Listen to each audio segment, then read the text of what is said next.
Shalom. All praises due to the Most High. It's only begotten Son. All praises to the Most High. His only begotten Son. What's good? Good. Blessed be everybody who's able to click on this link and watch this video today. We want to establish that salvation is for everybody. We're going to go on this one specifically in the Old Testament, since a lot of people who profess that Gentiles cannot get or receive salvation or via everlasting life according to the scriptures. They also are not believers of the New Testament and tend to slander Paul and his doctrine, or at least half of the New Testament instead of the whole New Testament. Or they'll try to say Christ isn't real. So we're going to also tackle certain times where you can easily tell anybody who believeth that it's actually Christ speaking or referring to Christ when it comes to salvation, and that he's the only one that's been beholding it the entire time. And for anybody who feels special or anything like that, it's nobody above the next. And if you truly think different, please read Ezekiel 16 verse 8. But we're going to start off and tackle the whole subject of salvation with Genesis.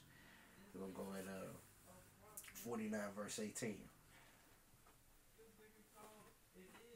I have waited for thy salvation, O Lord. Now, this has to be somebody saying that they wait for salvation. And when you look in this chapter, it's referring to Israel, so it does establish that salvation began with Israel. But like I said, Ezekiel 16 verse 8 establishes why.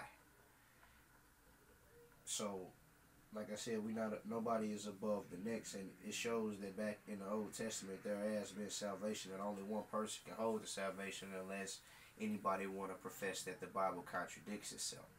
So we'll go to another witness and let it all lead up like a ladder. Exodus, we'll go at 14 verse 13.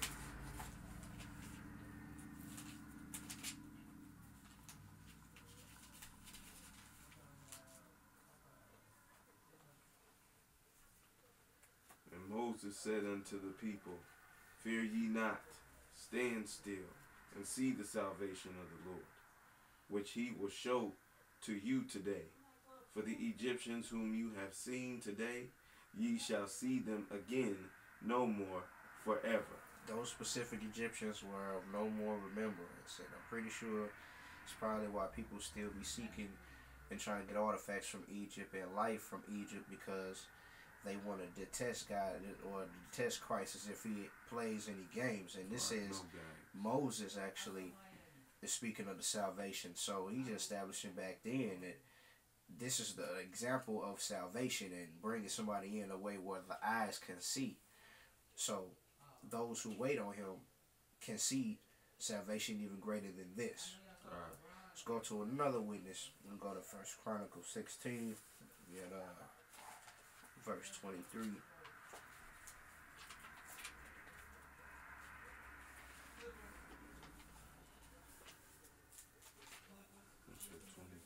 Yeah. You said, what chapter? Chapter 16, verse 23. It says, Sing unto the Lord, all the earth. Show forth from day to day his salvation. Now, all the earth. So this just does not say Israel. Period.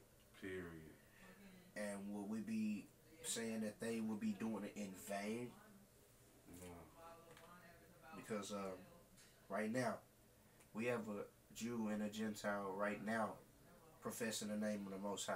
Are y'all daring to say that one of us are going to get damnation behind this anyway? One soul.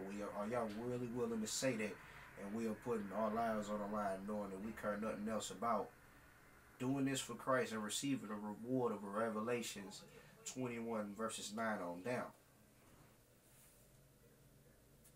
So it says, Sing unto the Lord all the earth. Show forth from day to day his salvation. Because we can only live day to day. We don't know what tomorrow brings about, or the day that bring it forth. So that's why we're not supposed to boast of tomorrow, like the scripture says.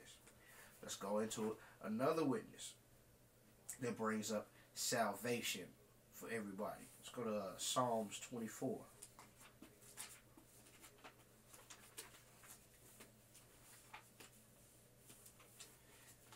And for the record, everybody, since we had so many debates recently, we definitely went into a concordance and brought up the important subjects of salvation in the Old Testament, and it brought forth all of these scriptures that, you know, say salvation being for everybody instead of just Israel, or just Israel first.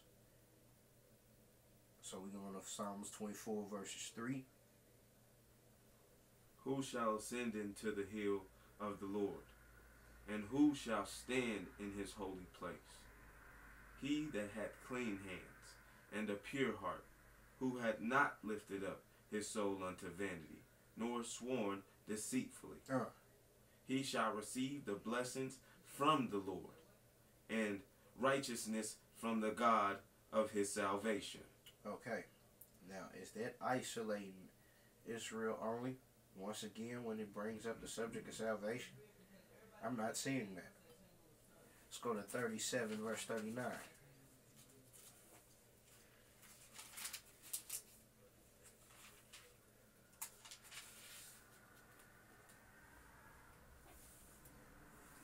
But the salvation of the righteous is of the Lord. He is their strength in the time of trouble. Is that not clear to everybody who just heard that saying, but salvation of the righteous is of the Lord? Or did it say of Israel? I'm just saying, is righteousness the same thing as Israel? And that's in Psalms. Coming from David, a Psalm of David. Are you guys saying that after saying all of these things that they can't get in, that there are everybody who's a Gentile is just flat out unrighteous? Is that what y'all saying? And we have one right here saying that he is willing to accept the entire covenant of these scriptures. Are you serious? I'm just saying. Especially since we have a live witness. We're going to go to chapter 40, verse 16.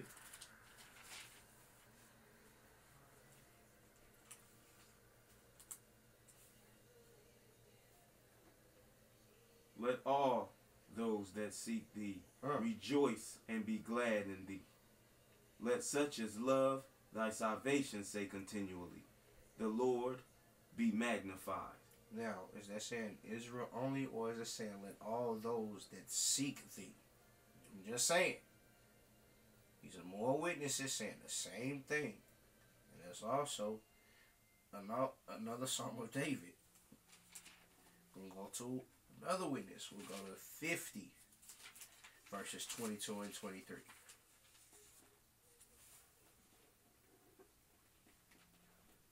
Now consider this. Okay. Ye that forget God, lest I tear you in pieces, and there be none to deliver. Whoso offereth praise glorifieth me, and to him that ordereth his conversation aright will I show the salvation of God. Him that ordereth his conversation aright will I show the salvation of God.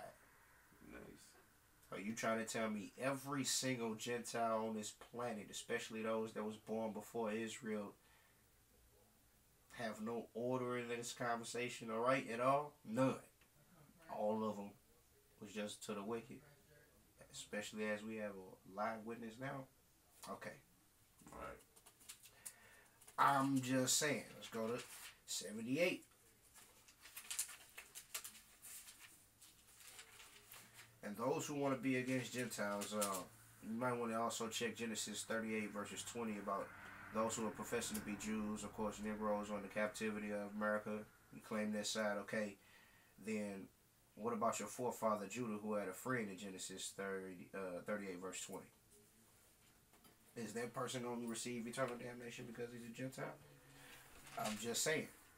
But yeah, you want to start at verse 21 in 78 of Psalms. Therefore the Lord heard this and was wroth. So a fire was kindled against Jacob, and anger also came upon against Israel, because they believed not in God, and trusted not in his salvation.